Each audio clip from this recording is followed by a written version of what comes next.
जय हिंद दोस्तों। मैं जयेश नायक स्वागत करता हूं आपके अपने चैनल डिटेल में के अंदर।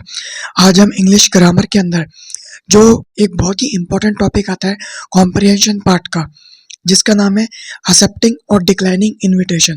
ठीक है, इसके अंदर हम दोनों पार्ट को पढ़ेंगे। फॉर्मली कैसे लिखा जाता है और इनफॉर्मली कैसे लिखा जाता है। मैं आपको हर एक चीज़ बताऊंगा, फॉर्मेट भी आपको बताऊंगा। इनफॉर्मल में एक्सेप्टिंग कैसे करनी है और डिक्लाइनिंग कैसे करनी है, फॉर्मल में एक्सेप्टिंग कैसे करनी है और डिक्लाइनिंग इनविटेशन कैसे करना है, इन सभी का फॉर्मेट मैं आपको बताऊंगा, एग्जाम्पल्स के साथ में बताऊंगा। और जो भी एग्जाम्पल्स मैं आपको बताता हूँ उसको अच्छे से आप लोग पढ़ लीजिए, क्योंकि ज़्यादातर चांसेस रहते हैं कि उसी में से कोई एक आ जाए, ठीक है, या फिर उससे मिलता जुलता कोई एक आ जाए। लेकिन जो मैं एग्जाम्पल्स बताता हूँ ये बहुत ही रेलेवेंट एग्जाम्पल्स होते हैं, ठीक है। और इसी के बाद में क्या-क्या टिप्स है एक्सेप्टिंग और डिक्लाइनिंग इनविटेशन यदि आप करते हैं एग्जाम में, यदि चॉइस में आता है और यदि आप ये करते हैं, ठीक है, तो क्योंकि हर साल एग्जाम का पैटर्न बदलता रहता है, तो जरूरी नहीं है कि एक बार चॉइस में आ गया तो हर बार वो चॉइस के अंदर ही आएगा, ऐसा कोई जरूरी नहीं है, ठीक है। तो यदि आप ये करते हैं तो क्या क्या आपको टिप्स का ध्यान रखना है। सबसे पहली टिप जो है वो मैं आपको बता देता हूँ कि जो भी कॉम्प्रिहेंशन का पार्ट होता है इंग्लिश ग्रामर के अंदर, आप लोग मेरी बात सुनिए ध्यान से। जो भी कॉम्प्रिहेंशन का पार्ट होता है, चाहे वो लेटर हो, रिपोर्ट हो, ईमेल हो, एडवर्टाइजमेंट हो, नोटिस हो, एक्सेप्टिंग और डिक्लाइनिंग इनविटेशन हो, प्रोसेस राइटिंग हो, इंसिडेंट हो, पैराग्राफ हो, ये जो चीज़ें होती है इनको हमेशा एक नए पेज से चालू करना होता है, ठीक है। सबसे पहले पॉइंट ये, सबसे पहली मेरी टिप थी, ठीक है। दूसरी टिप मेरी ये है कि आप लोग एकदम नीट एंड क्लीन लिखिए। और अब देखिए इसका फॉर्मेट किस प्रकार से है, फॉर्मेट नहीं कह सकते इसको, इसको हम कह सकते हैं कि इसका क्या डिवाइडेशन किया गया है। देखिए, एक्सेप्टिंग और डिक्लाइनिंग इनविटेशन को ब्रॉडली दो पार्ट में डिवाइड किया गया है। एक होता है फॉर्मली, एक होता है इनफॉर्मल, ठीक है। फॉर्मल के अंदर भी एक्सेप्ट किया जाएगा, ठीक है। आपको किसी ने इनविटेशन दिया और वो आप एक्सेप्ट कर रहे हो, आपको किसी ने बुलाया और आप उसके वहाँ पर जा रहे हो, ठीक है। पार्टी है, एनिवर्सरी है, जो भी चीज़ है। और डिक्लाइनिंग भी इसमें होती है, ठीक है। आपको किसी ने बुलाया लेकिन आप किसी इमरजेंसी के कारण नहीं जा पाओगे तो आपने डिक्लाइन कर दिया इनविटेशन को, ठीक है। इनफॉर्मल के अंदर भी एक्सेप्ट करना होता है और इनफॉर्मल के अंदर भी डिक्लाइन करना होता है। दोनों में फ़र्क क्या है? दोनों में फ़र्क ये है कि जो फॉर्मेट होता है ना, जैसे देखिए ये एक फॉर्मल है, तो फॉर्मल का क्वेश्चन है, फिर उसका जो है इनविटेशन है एक्सेप्ट करने का, तो इसके अंदर जो है बहुत लंबा चौड़ा फॉर्मेट नहीं होता, ठीक है। ये देखिए, ये फॉर्मल के अंदर डिक्लाइनिंग है, ठीक है। अब मैं आपको इनफॉर्मल का दिखाता हूँ। अब ये देखिए इनफॉर्मल, इनफॉर्मल के अंदर एक्सेप्टिंग का है, तो देखिए इसमें कितना लंबा चौड़ा फॉर्मेट है। यानी कि फ़र्क सिर्फ इतना है कि फॉर्मल के अंदर बहुत लंबा चौड़ा फॉर्मेट नहीं आता और इनफॉर्मल के अंदर लंबा चौड़ा फॉर्मेट आता है, ठीक है। ये फ़र्क है। जिस प्रकार से लेटर जो होता है, लेटर भी दो प्रकार के होते हैं, औपचारिक और अनौपचारिक, ठीक है, फॉर्मल और इनफॉर्मल। तो फॉर्मल की जो पॉसिबिलिटी है लेटर में वो ज़्यादा होती है, ठीक है, क्योंकि फॉर्मल आप स्कूल में दे रहे हैं, आप किसी एडिटर को दे रहे हैं, आप किसी अथॉरिटी को दे रहे हैं, तो वहाँ पर जो है फॉर्मल की पॉसिबिलिटी ज़्यादा होती है। और इनफॉर्मल में आप किसी घर परिवार के जो लोग हैं उनको आप दे रहे हो, ठीक है। तो इनफॉर्मल की पॉसिबिलिटी लेटर के अंदर कम होती है, लेकिन ये जो चीज़ है एक्सेप्टिंग और डिक्लाइनिंग इनविटेशन, इसके अंदर लंबा चौड़ा फॉर्मेट आता है इनफॉर्मल का, ठीक है। तो इसके अंदर इनफॉर्मल की पॉसिबिलिटी ज़्यादा बढ़ जाती है। हालांकि मैं तो आपको दोनों ही बताऊंगा, मैं तो जब आपको लेटर पढ़ाऊंगा उसके अंदर भी इनफॉर्मल हो या फॉर्मल हो, दोनों मैं आपको पढ़ाऊंगा, ठीक है। और एक्सेप्टिंग और डिक्लाइनिंग इनविटेशन के अंदर भी फॉर्मल इनफॉर्मल दोनों आपको पढ़ाऊंगा। लेकिन मेरा कहने का मतलब ये है कि लेटर में ज़्यादातर चांस होता है फॉर्मल आने के, ठीक है। और एक्सेप्टिंग और डिक्लाइनिंग इनविटेशन में ज़्यादातर चांस होता है कि आपसे इनफॉर्मल पूछा जाए, ठीक है। तो सबसे पहले हम लोग बात करते हैं फॉर्मल की। फॉर्मल में एक्सेप्टिंग, यानी कि फॉर्मल में फॉर्मेट क्या होगा, बहुत ज़्यादा लंबा चौड़ा नहीं होगा, छोटा सा फॉर्मेट होगा और आपको इनविटेशन दिया गया है किसी के द्वारा और आपको एक्सेप्ट करना है, यानी कि आपको जिसने भी बुलाया आपको वहाँ पे जाना है, तो एक रेस्पॉन्स देना है, ठीक है। क्वेश्चन यहाँ पे पढ़ते हैं, you are miss Rani Kumari, आप अपने आप को मिस रानी कुमारी समझ लीजिए।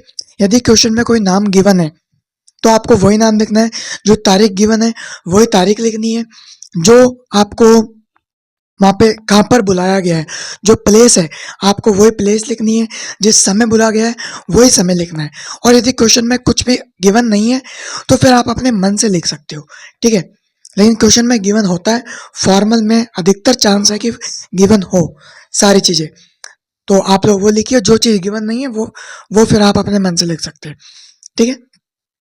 अब देखिए, you are miss Rani Kumari, आप जो है रानी कुमारी समझिए अपने आप को। आपको जो है इनवाइट किया गया है, किसने इनवाइट किया? मिस रंजना शर्मा ने, ठीक है। लंच पर इनवाइट किया है, कहाँ पर? होटल मीरू पैलेस जयपुर में जो है 12 जनवरी को आपको बुलाया गया है। जो साल है वो नहीं दिया गया है।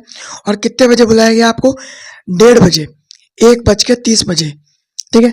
अब आपको रेस्पॉन्ड करना है फॉर्मली, यानी कि फॉर्मल में आपको रेस्पॉन्ड करना है कि आपने इस इनविटेशन को स्वीकार कर लिया, यानी कि आप होटल मेरू प्लेस जा रहे हैं 12 जनवरी को 1:30 बजे।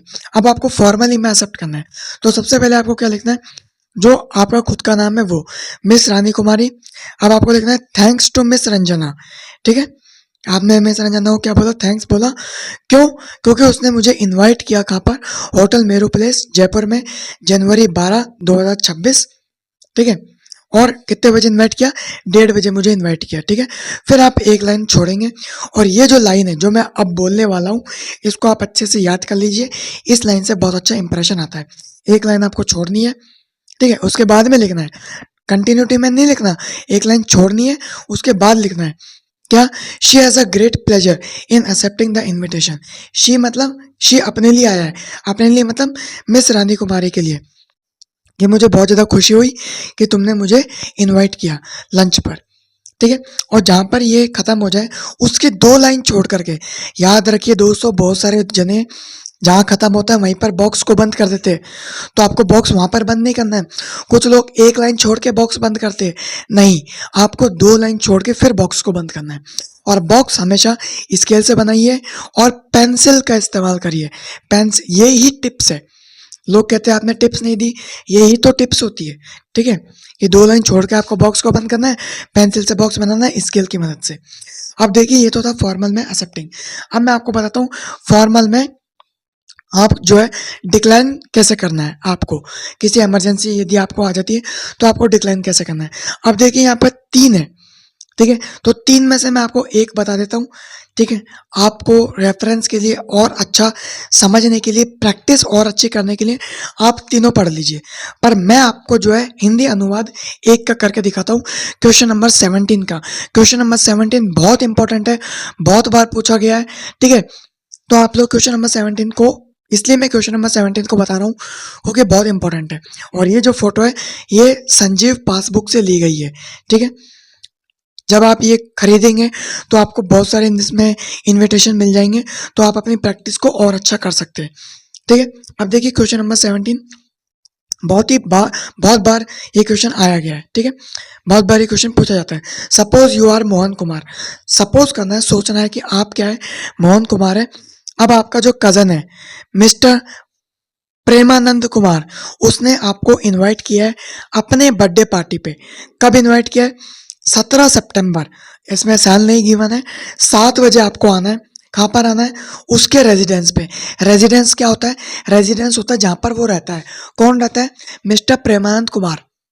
तो उसने अपने जहाँ पर वो रहता है उसने वहाँ पर आपको बुलाया है अपने बर्थडे पार्टी में 17 सितंबर को 7 बजे, ठीक है। अब आपको फॉर्मली रिप्लाई करना है एक्सप्रेसिंग योर इनएबिलिटी। आपको फॉर्मली करना है, यानी कि बहुत ही लंबा चौड़ा फॉर्मेट नहीं आएगा, ठीक है। और आपको क्या करना है? इस इनविटेशन को डिक्लाइन करना है, क्योंकि आपकी कोई ना कोई इमरजेंसी है। अब इमरजेंसी क्या है ये आपको पता चलेगा। आप अपने मन से भी इमरजेंसी बना सकते हैं। जैसे मैं आपको बता देता हूँ कि भाई फादर की तबीयत खराब है, ठीक है, मेरे बोर्ड एग्जाम्स आ रहे हैं, लेकिन आपको ये देखना है कि कौन सी तारीख को उसने बुलाया है। क्या यदि उसने फरवरी में बुलाया है, मार्च में बुलाया है, तो आप बोर्ड एग्जाम्स का बहाना लगा सकते हैं, ठीक है। यदि आपको दिसंबर के अराउंड या जनवरी के अराउंड आपको बुलाया है तो आप जो है अपने प्री बोर्ड्स का बहाना लगा सकते हैं। लेकिन ऐसा नहीं कि उसने आपको सितंबर में बुलाया है, तो फिर आप प्री बोर्ड का बहाना या फिर बोर्ड एग्जाम का बहाना नहीं लगा सकते। वहां पर आपको फिर ऐसी चीज देनी होगी जो कभी भी हो सकती है। जैसे आपने बोल दिया कि तबीयत खराब हो गई पिताजी की, ठीक है, अब वो तो कभी भी हो सकती है, तो वो फिर आपके जो है रीजन माने जाएंगे। तो थोड़ा सा टाइम को देखते हुए भी आपको अपना इनविटेशन बनाना है। अब सबसे पहले आप क्या लिखेंगे, अपना नाम लिखेंगे, मिस्टर मोहन कुमार, जो अपना अपना खुद का नाम है। थैंक्स हिज कज़न, अपने कज़न को थैंक्स बोलते हुए मिस्टर प्रेमानंद कुमार, जो उसका नाम है, कि भैया तुमने हमको इनविटेशन दिया है, अपने बर्थडे पार्टी पे हमको बुलाया है। किसने बुलाया? मिस्टर प्रेमानंद कुमार ने। किसको बुलाया? मिस्टर मोहन कुमार को। मिस्टर मोहन कुमार कौन है? अपन है। मिस्टर प्रेमानंद कुमार कौन है? वो अपना कज़न है। अपने कज़न ने अपन को बुलाया है अपने बर्थडे पार्टी पे। 17 सितंबर को बुलाया है।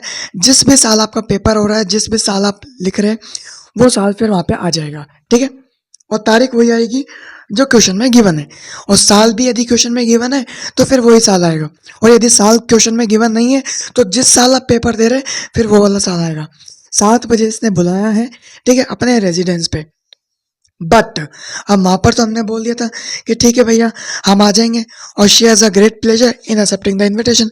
बहुत खुशी हुई तुमने मुझे बुलाया, खुशी यहाँ पर भी हो रही है कि बुलाया तुमने, ठीक है, लेकिन मैं रिग्रेट चाहूंगा, यानी कि मैं माफ़ी चाहूंगा। रिग्रेट का मतलब होता है माफ़ी, माफ़ी मांगना, कि भैया मेरी इनएबिलिटी है कि मैं आपके बर्थडे पार्टी पे नहीं आ सकता। अब क्यों नहीं आ सकता? Due to my father's sickness, क्योंकि मेरे पिताजी जो है वो बहुत ज़्यादा बीमार है। आप इसको ऐसे भी लिख सकते हैं, due to hospitalisation of my father, ठीक है, कि मेरे पिताजी जो है हॉस्पिटल में भर्ती है, इस कारण से नहीं आ सकता। आप ऐसे भी लिख सकते हैं, due to my father sickness, ठीक है, कि मेरे पिताजी की तबीयत खराब है, इस कारण से मैं आपके यहाँ पे नहीं आ सकता, ठीक है। फिर आपको एक लाइन छोड़नी है, ठीक है, जैसे हमने यहाँ पर एक लाइन छोड़ी थी, जहाँ पर आपका ये खत्म हो जाए उसके बाद एक लाइन छोड़नी है। फिर आपको लिखना है, he conveys good wishes for his birthday, यानी कि आपने भगवान से एक दुआ करिए कि आपको जो है लंबी उम्र मिले, यानी कि आप एक प्रकार से उसको आशीर्वाद दे रहे हो। आप नहीं जा पाए वो बात अलग है, लेकिन आपको आशीर्वाद देना चाहिए, और आपने आशीर्वाद यहाँ पर दे दिया। फिर आपको क्या करना है, अब देखिए संजीव पासबुक में तुरंत ही बंद कर दिया बॉक्स को नीचे से, पर मैंने आपको बताया था कि 2 लाइन छोड़ के आपको बॉक्स को बंद करना है। तो यहाँ पर भी जब आप लिखेंगे, अपनी प्रैक्टिस जब आप करेंगे, तो 2 लाइन छोड़ के आपको बंद करना है, ठीक है। और नीचे के जो क्वेश्चन है 18 और 19 जो क्वेश्चन है, उसमें भी डिक्लाइनिंग हो रहा है और फॉर्मल में हो रहा है, और मैंने आपको बता ही दिया कि फॉर्मल में बहुत ज़्यादा लंबा चौड़ा फॉर्मेट नहीं आता, ठीक है। अब हम बात करते हैं इनफॉर्मल में एक्सेप्टिंग। इनफॉर्मल के अंदर बहुत ज़्यादा लंबा चौड़ा फॉर्मेट आता है, और एग्जाम में ज़्यादातर पॉसिबिलिटी है कि आपका इनफॉर्मल इनविटेशन ही आएगा, क्योंकि इसी के अंदर बहुत अच्छा खासा फॉर्मेट आपको लिखना पड़ता है, ठीक है। तो देखते हैं इनफॉर्मल एक्सेप्टिंग कैसे होगा। फिर एक ये है इनफॉर्मल में एक्सेप्टिंग, फिर एक ये आएगा इनफॉर्मल में डिक्लाइनिंग, ठीक है। इसमें भी आपको कोई ना कोई रीज़न देना पड़ेगा, और यहाँ पर हम लोग देखते हैं कि इनफॉर्मल में एक्सेप्टिंग कैसे होती है और कैसे कैसे उसका फॉर्मेट लिखा जाता है, ठीक है। सबसे पहले हम लोग क्वेश्चन को रीड करते हैं। यू आर रीना, आप अपने आप को क्या समझिए? रीना समझिए। आपको जो है इनवाइट किया गया है आपके अंकल की तरफ से। क्यों इनवाइट किया गया है? क्योंकि अंकल का जो बेटा है, जो सन है, उसकी क्या है, वेडिंग एनिवर्सरी है। तो आपको, यानी कि आपको कौन, मतलब रीना, आप खुद को रीना मानिए, तो आपको जो है इनवाइट किया गया है। कहाँ पर इनवाइट किया गया है? होटल क्राउन प्लाजा, ठीक है, जो जयपुर में है। और कब इनवाइट किया गया है? 15 अगस्त को इनवाइट किया गया है। जो साल है वही साल यहाँ पर आ जाएगा। ऐसा तो है नहीं कि पिछले साल की बात हो रही है, ऐसा नहीं होगा, ठीक है। 9 बजे आपको इनवाइट किया गया है, रात के 9 बजे, क्योंकि वेडिंग एनिवर्सरी है अंकल के सन की, तो आपको इनवाइट किया गया है होटल क्राउन प्लाजा में जयपुर के अंदर, जो है 15 अगस्त को 9 बजे। अब आपको इनफॉर्मली रिप्लाई देना है। क्वेश्चन में आएगा कि आपको फॉर्मली रिप्लाई करना है, जैसे यहाँ पर क्वेश्चन में आया था कि आपको फॉर्मली रिप्लाई करना है कि इनफॉर्मली रिप्लाई करना है। फॉर्मली रिप्लाई करना है तो फिर इतना लंबा चौड़ा फॉर्मेट नहीं आएगा, लेकिन यदि इनफॉर्मली रिप्लाई करना है तो फिर अच्छा खासा फॉर्मेट आएगा, और फिर उसमें भी बताया जाएगा कि आपको इन्विटेशन को एक्सेप्ट करना है कि डिक्लाइन करना है, ठीक है। तो सबसे पहले यहाँ पर देखिए, जैसे यहाँ पर नाम था, ठीक है, अपना अपना यहाँ पर नाम था, तो यहाँ पर नाम नहीं आता। यहाँ पर नाम की जगह पर क्या आएगा? सबसे पहले आपका खुद का एड्रेस आएगा, ठीक है, यहाँ पर एड्रेस आता है, ठीक है।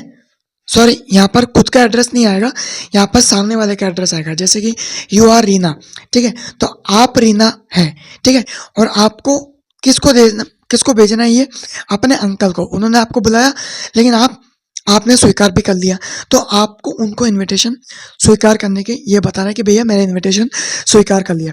तो अंकल का यहाँ पर एड्रेस आएगा, ठीक है। तो आप एड्रेस कोई भी लिख सकते हैं अपनी मर्जी से, ठीक है।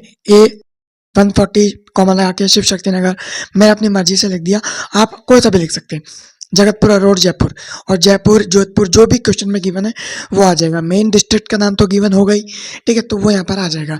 एक चीज़ और मैं आपको बता दूं कि जब आप एड्रेस लिखेंगे तो लाइन नहीं छोड़ेंगे, और हमेशा, बहुत ही इंपॉर्टेंट टिप मैं आपको बता रहा हूँ, बहुत बहुत इंपॉर्टेंट, हमेशा एड्रेस को 2 लाइन या फिर 3 लाइनों में लिखा जाता है। कभी भी एक लाइन में एड्रेस को नहीं लिखा जाता, 2 लाइन या फिर 3 लाइनों में एड्रेस को लिखा जाएगा, और वो 2-3 लाइन हमेशा कंटिन्यूशन में होगी।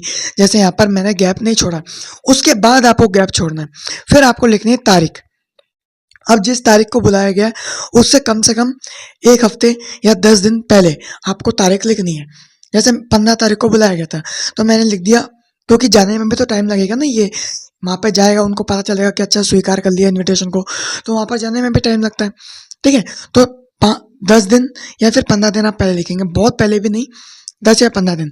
तो आपने तारीख डाल दी अगस्त 1, 2025, ठीक है। फिर आपको एक लाइन छोड़नी है, फिर लिखना है डियर अंकल, ठीक है, डियर अंकल, क्योंकि इनफॉर्मल ही है तो डियर यहाँ पर आता है, ठीक है। फिर एक लाइन छोड़ेंगे, फिर लिखेंगे thanks a lot for inviting, कि आपने हमको इनवाइट किया अपने सन की, अपने बेटे की वेडिंग एनिवर्सरी में, होटल क्राउन प्लाजा में, जो कि जयपुर में। कब इनवाइट किया? 15 अगस्त को इनवाइट किया 2025, 9 बजे आपने इनवाइट किया। देन एक लाइन आपको छोड़नी है, फिर वही जो यहाँ पर हम लोग लाइन लिख रहे थे, ठीक है। यदि क्योंकि आप मिस रीना बने हुए हैं, तो अब ये शी लड़कियों के लिए आता है, तो आप भी यहाँ पर लड़की बने हुए हैं, तो इसलिए यहाँ पर भी क्या आएगा? शी आएगा। यदि आप यहाँ पर कोई पुरुष बने हुए होते, या आ जाता you are Mahesh, you are Suresh, कोई भी आपका नाम आ जाता, कोई मेल मेंबर है, तो फिर आपको ही आता। यहाँ पर शी के जगह पर क्या आता? ही आता, HE, ही। पर यहाँ पर अभी आप रीना बने हुए तो फिर शी आएगा, शी खुद के लिए आता है। ये यहाँ पर she has a great pleasure in accepting the invitation, कि मुझे बहुत खुशी हुई कि मैं इस इन्विटेशन को एक्सेप्ट कर रही हूँ, मेरे लिए बहुत खुशी की बात है, मतलब ये। फिर एक लाइन छोड़नी है, फिर लिखना है योर्स। देखिए ध्यान से, योर्स है वो, योर नहीं है। कहीं आप लिख दो योर ओबिडेंटली, वो यहाँ पर नहीं होगा, योर्स, एस भी लगाया जाएगा, ठीक है। फिर लिखना है सिंसियरली, फिर एक लाइन छोड़नी है, और फिर जो आपका नाम है वो आपका नाम आ जाएगा। फिर 2 लाइन छोड़ के बॉक्स बंद होगा, और बॉक्स को हमेशा पेंसिल से बनाना है, स्केल की मदद से बनाना है, ठीक है। दोस्तों इसी बात के नंबर कट जाते हैं। कुछ लोग एड्रेस को जो है बहुत ज़्यादा लिख देते हैं, 4-5 लाइनों में, वो भी गलत है। कुछ लोग एक ही लाइन में लिख देते हैं, वो भी गलत है। 2 से 3 लाइनों में एड्रेस आएगा, बिना लाइन छोड़े। एक लाइन छोड़ के तारीख आती है, तारीख का फॉर्मेट भी देख लीजिए, पहले महीना आएगा, फिर तारीख आएगी, फिर कॉमा आता है, कॉमा हमेशा तारीख के बाद आएगा, फिर साल आएगा। फिर एक लाइन छोड़नी है, फिर क्योंकि इनफॉर्मल है तो डियर अंकल आ जाएगा, ठीक है। फिर एक लाइन छोड़ के फिर आपको लिखना है, फिर एक लाइन छोड़ के she has a great pleasure in accepting the invitation, यानी कि मुझे बहुत खुशी हुई कि मैं इस इन्विटेशन को एक्सेप्ट कर रही हूँ, मुझे आप लोगों ने ये इन्विटेशन भेजा। फिर एक लाइन छोड़नी है, फिर योर सिंसियरली, ओबिडेंटली मत लगा देना, ठीक है, योर सिंसियरली आएगा, एस जरूर आएगा, ठीक है। फिर एक लाइन छोड़नी है, फिर आपको अपना नाम लिखना है जो भी क्वेश्चन में गिवन है। जैसे कि यू आर रीना, तो आप रीना बने हुए तो आपको रीना लिखना है। फिर 2 लाइन छोड़ के, बहुत इंपॉर्टेंट है, कुछ लोग वहीं पर बॉक्स बंद कर देते, नहीं, कुछ लोग एक लाइन छोड़ के बॉक्स बंद कर देते हैं, वो भी गलत है। 2 लाइन छोड़ के बॉक्स बंद होगा, पेंसिल से आपको बॉक्स बनाना है और स्केल की मदद से बॉक्स बनाना है, ठीक है। इसके बाद देखिए informal letter, sorry informal letter नहीं, इनफॉर्मल इनविटेशन होगा, और इसको आपको क्या करना है? डिक्लाइन करना है। इनफॉर्मल है तो फॉर्मेट इसमें भी आएगा। तो देखिए क्या इसमें पूछा गया कि यू आर सुरेश, आप कौन है? सुरेश है। अब आपको जो है इनविटेशन दिया गया है आपके फ्रेंड ने, और फ्रेंड का नाम क्या था? मिस्टर विवेक, आपका नाम तो हो गया सुरेश और आपको इनविटेशन आया आपके फ्रेंड की तरफ से। आपके फ्रेंड का नाम क्या था? मिस्टर विवेक। उसने आपको अपनी बर्थडे पार्टी पे बुलाया है। उसने आपको अपनी बर्थडे पार्टी पे बुलाया है, लेकिन आपको कोई अर्जेंट वर्क है, आप अनेबल है, आप जा नहीं सकते, इसलिए आपको एक इनफॉर्मली क्वेश्चन में आएगा कि इनफॉर्मली रिस्पॉन्ड करना है कि फॉर्मली रिस्पॉन्ड करना है। फॉर्मली में बहुत ही छोटा सा फॉर्मेट आएगा और इनफॉर्मली में बड़ा फॉर्मेट आएगा और फिर ये भी बताया जाएगा कि आपको इनविटेशन को एक्सेप्ट करना है कि डिक्लाइन करना है। तो इसमें बता दिया गया कि इनफॉर्मली आपको रिप्लाई देना है। इनफॉर्मली रिप्लाई देना मतलब फॉर्मेट क्या आएगा, बहुत लंबा चौड़ा फॉर्मेट आएगा और इसी के साथ में आपको क्या करना है, इनविटेशन को डिक्लाइन करना है। अब आप कोई ना कोई यहाँ पे रीज़न दे सकते हैं कि आपको कोई ना कोई वर्क आ गया, आपको मीटिंग में जाना है, पिताजी की तबीयत खराब है या आपके बोर्ड एग्जाम्स है। लेकिन बोर्ड एग्जाम्स का यदि आप रीज़न दे रहे हैं तो फिर जिस महीने में बोर्ड एग्जाम्स होते हैं लगभग फरवरी मार्च में, तो फिर आपको ये वाले महीने होने चाहिए क्वेश्चन में। अभी इसने महीना दे दिया आपको, मान लो फॉर एग्जांपल अक्टूबर का। अब अक्टूबर में कौन से बोर्ड एग्जाम होते हैं, तो फिर वहाँ पे ये चीज़ गलत हो जाएगी। तो ये कुछ बेसिक चीज़ें जिसको आपको ध्यान रखना है। हाँ, ये कह सकते हैं कि मुझे मीटिंग में जाना है या फिर जो है मेरे पिताजी की तबीयत खराब है, ये आप रीज़न वहाँ पर दे सकते हैं। तो सबसे पहले आपको क्या करना है, सबसे पहले आपको एड्रेस लिखना है, ठीक है। एड्रेस किसका होगा, जहाँ पर आपको भेजना है। अब आप कौन बने हुए हैं, आप तो सुरेश बने हुए हैं, आपको भेजना है विवेक को, ठीक है, जो आपका दोस्त है, क्योंकि उसने आपको अपने बर्थडे पार्टी बुलाया है। तो आपको उसको ये भेजना है कि भैया मैं आने में तो आ जाता, लेकिन कुछ वर्क है, इस बहुत ही अर्जेंट वर्क आ गया, इस कारण से मैं नहीं आ पाऊंगा, ठीक है। तो ये इनविटेशन तो उसने भेजा है, लेकिन आप इस पर इनफॉर्मली रिप्लाई कर रहे हो डिक्लाइनिंग में। तो उसके पास जाएगा कैसे, जब उसका एड्रेस होगा। तो सबसे पहले जो हमें एड्रेस लिख रहे हैं इसमें, ये सामने वाले का एड्रेस है जिसने आपको इनविटेशन भेजा है, ठीक है। और एड्रेस मैंने आपको हमेशा बता रखा है कि 2 से 3 लाइनों के अंदर आएगा और कंटिन्यूशन में आएगा। तो यहाँ पर डाल दिया अपने ब्लॉक, ए ब्लॉक है, 150 घर का प्लॉट नंबर है, कॉमा लगा के लिख दिया शिव शक्ति नगर, ठीक है। उसके नीचे आप मॉडल टाउन आपने लिख दिया, ठीक है। जगतपुरा रोड आपने लिख दिया, ठीक है। देन आप नीचे लिख दिए जयपुर, क्योंकि जयपुर की बात हो रही है। यहाँ पर जैसे हमने 2 लाइनों में कंप्लीट किया था एड्रेस को, 2 लाइनों में भी कंप्लीट कर सकते हैं और 3 लाइनों में भी कंप्लीट कर सकते हैं। कभी भी 1 लाइन में कंप्लीट नहीं होगा एड्रेस, और 3 लाइनों से ज़्यादा भी एड्रेस मत लिखिए। केवल 2 लाइनों में एड्रेस लिखिए या फिर 3 लाइनों में एड्रेस लिखिए, वो एकदम सही है, ठीक है। और वो भी कंटिन्यूशन में। फिर आपको 1 लाइन छोड़नी है, फिर आपको तारीख लिखनी है। अब जिस तारीख को उसने बुलाया है उससे 10 दिन या 15 दिन पहले आपको तारीख डालनी है, क्योंकि जाने में भी टाइम लगेगा। ये जो आप लिख रहे हो इनफॉर्मली रिप्लाई कर रहे हो डिक्लाइनिंग का, इसको जाने में भी तो टाइम लगेगा, ठीक है। तो इसने हम लोग कब बुलाया है, इसने जो भी तारीख दी गई होगी क्वेश्चन में तारीख होगी, ठीक है। और तो उससे आप क्या करेंगे, थोड़े दिन पहले की तारीख आप डाल देंगे। जैसे मैंने डाल दी अगस्त 1 कॉमा लगा के 2025, ठीक है। आप देख लीजिए तारीख कैसे लिखी हुई है, पहले महीना आएगा, फिर डेट आएगी, फिर कॉमा। कुछ लोग महीने के बाद में कॉमा लगाते थे, जो कि बिल्कुल गलत है। पहले महीना आएगा, फिर तारीख आएगी, फिर कॉमा आएगा और फिर साल आएगा, फिर 1 लाइन आप लोग छोड़ेंगे। फिर डियर विवेक, डियर इसलिए आ रहा है क्योंकि इनफॉर्मल आप लिख रहे हैं, ठीक है। जब लेटर में आप इनफॉर्मल लेटर लिखते हैं तो उसमें भी डियर वर्ड का उपयोग होता है, वरना हम फॉर्मली में तो रेस्पेक्टेड वर्ड लगाते हैं, ठीक है। बट ये इनफॉर्मल है तो यहाँ पर आपको डियर विवेक लगाना है। देन आपको 1 लाइन छोड़नी है, फिर आपको लिखना है थैंक्स कि भैया आपने मेरे को इनवाइट किया अपने बर्थडे पार्टी पे, ठीक है। देन आपको 1 लाइन छोड़ के फिर क्या लिखना है कि मैं प्रे करूंगा, मैं मतलब कौन, सुरेश, मैं प्रे करूंगा किसके लिए, अपने दोस्त विवेक के लिए, कि भैया जो गॉड है, जो अलमाइटी गॉड है, अलमाइटी मतलब गॉड के लिए, जो सुप्रीम है, सुप्रीम एनर्जी है भैया, उनसे मैं प्रार्थना करूंगा, उनसे मैं प्रे करूंगा कि तुम्हें हमेशा हेल्दी रखे, सेहतमंद रखे, तुम हमेशा एंजॉय करो और एक अच्छी लाइफ, एक क्वालिटी वाली लाइफ हमेशा जियो, ठीक है। देन फिर आपको 1 लाइन छोड़नी है, फिर आपको लिखना है कि भैया थैंक्स आपने बोल दिया, आपने उसको आशीर्वाद दे दिया, ठीक है, भगवान से प्रार्थना कर ली, लेकिन अब आपको क्या करना था, इनफॉर्मल में डिक्लाइन करना था। तो अब आप बोलेंगे कि आई एम एक्सट्रीमली सॉरी, मैं इस आपके बर्थडे पार्टी को अटेंड नहीं कर पाऊंगा। क्यों नहीं कर पाऊंगा? क्योंकि मेरी मदर का क्या है, हॉस्पिटलाइजेशन है। Due to hospitalisation of my mother, यानी कि मेरी जो मदर है वो हॉस्पिटल में भर्ती है। उसके बाद एक लाइन छोड़नी है, फिर आपको लिखना है योर्स। एस जरूर आएगा, योर्स लिखना है, योर नहीं लिखना है, योर्स आएगा, YOURS, एस बहुत इंपॉर्टेंट है। फिर आपको लिखना है सिंसियरली, ठीक है, एक लाइन छोड़ के लिखना है ये योर सिंसियरली। फिर एक लाइन छोड़ेंगे, फिर आप जो भी बने हुए हैं, सुरेश है तो सुरेश, या फिर रीना बने हुए तो रीना, ठीक है। और उसके 2 लाइन बाद में बॉक्स को बंद करना है, ठीक है। कुछ लोग वहीं पर बॉक्स को बंद कर देते हैं, कुछ लोग एक लाइन छोड़ के बॉक्स को बंद कर देते हैं। ये दोनों चीज़ें गलत है। आपको 2 लाइन छोड़ के फिर बॉक्स को बंद करना है, और बॉक्स हमेशा पेंसिल से बनेगा, बॉक्स को हमेशा आप स्केल से बनाइए, ठीक है।